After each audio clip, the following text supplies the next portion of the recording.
Tem uma cena que virou meme em 2026 e que diz mais sobre o imaginário masculino do que qualquer pesquisa de comportamento conseguiria dizer.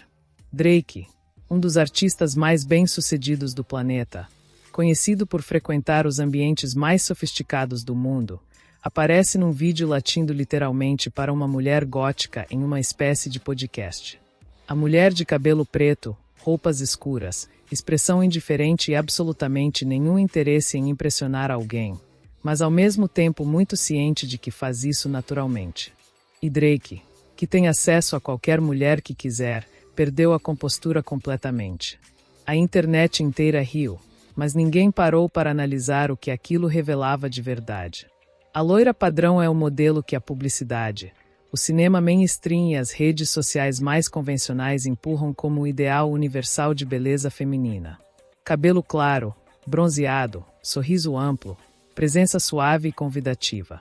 É o modelo da CBF, como ficou conhecido no Brasil, o padrão que aparece em qualquer campanha de produto voltado para o público masculino. E ao mesmo tempo, quando você olha para o que realmente paralisa um homem no meio da rua, que faz a conversa parar e o que fica na cabeça depois que a pessoa foi embora, mas aparece no sonho sem ser convidado, é muito mais frequentemente uma mulher de cabelo preto, pele clara, traços marcados e uma energia que não está pedindo aprovação de ninguém. Teia Dora é o exemplo contemporâneo mais claro disso. A cantora sérvia tem um visual que não foi calculado para agradar o mercado pop convencional. Pele clara, cabelo escuro, traços que carregam algo simultaneamente delicado e intenso, uma presença que não precisa de dança ensaiada nem de roupa mínima para ocupar completamente o espaço visual. Ela não é malhada, não segue o padrão fitness que domina o Instagram, e ainda assim a resposta masculina ao visual dela é desproporcional comparada a cantoras que seguem todos os critérios que supostamente definem o ideal de beleza contemporâneo. Isso não é acidente. Tem muito mais relação com a provocação no nível mais intelectual e sombrio, do que a exposição simplista do corpo. Uma malhada, chamada cavalona no Instagram chama a atenção, de fato, mas de um jeito muito superficial. Uma gótica como a Teia Dora, por exemplo, deixa uma marca muito mais intensa, de beleza, mistério, conquista e sensualidade. A gótica tem uma característica que o modelo padrão não tem, que é a ausência de performatividade de aprovação. A loira padrão, seja ela real ou personagem, frequentemente comunica uma disposição para ser vista, admirada e aprovada. A gótica comunica o oposto. Ela não está aqui para agradar, não organizou a aparência em torno da validação de quem está olhando e claramente tem um mundo interno com mais substância do que interesse no que você pensa dela. E essa indiferença, que paradoxalmente não é hostilidade mas simplesmente autonomia, ativa algo muito específico no imaginário masculino que vai muito além da estética superficial. Pinkyu, a modelo do Drake, trabalha com uma plataforma adulta, é modelo da mesma, mas ela incorpora um visual muito mais eficiente para os negócios.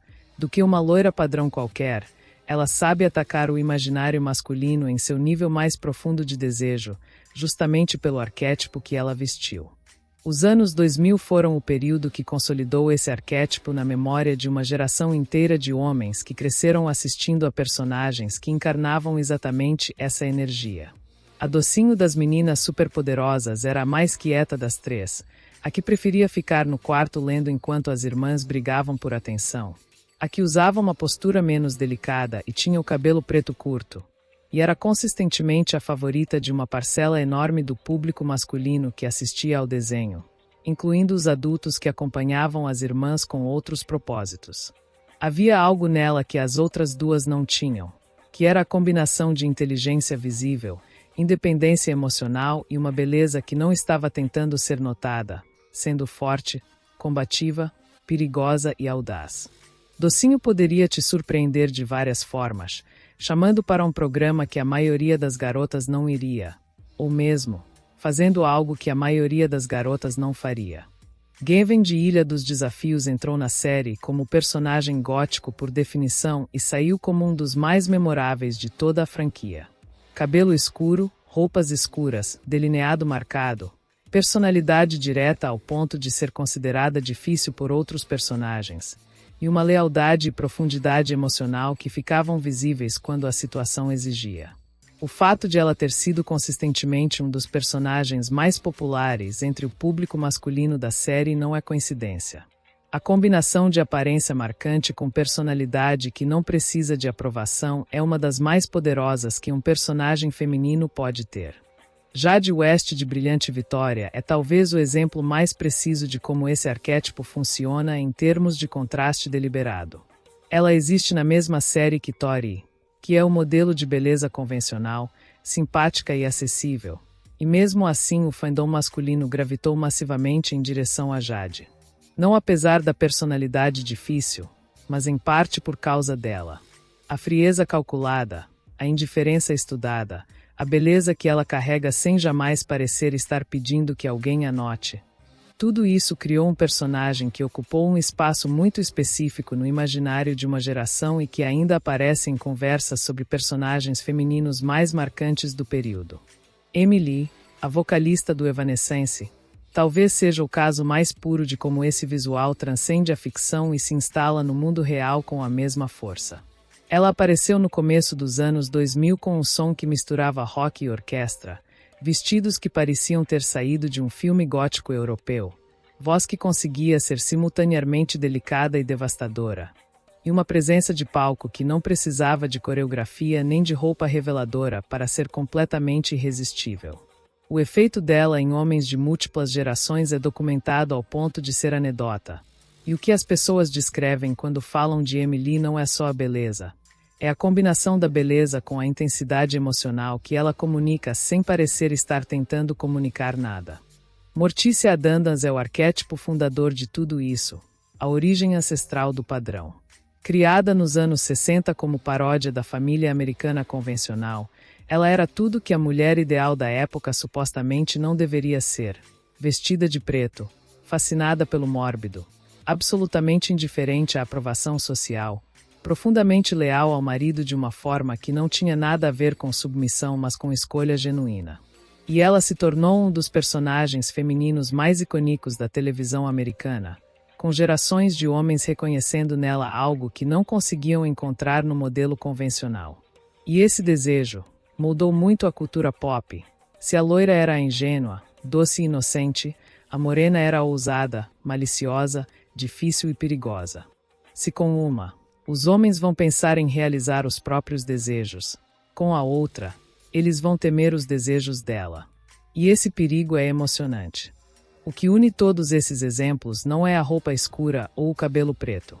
É uma qualidade de presença que esses personagens e pessoas compartilham, que é a de existir completamente dentro de si mesma sem precisar que o mundo ao redor confirme que essa forma de existir é válida. A loira padrão, como arquétipo, está frequentemente em busca de aprovação, e a aprovação que recebe confirma a estratégia.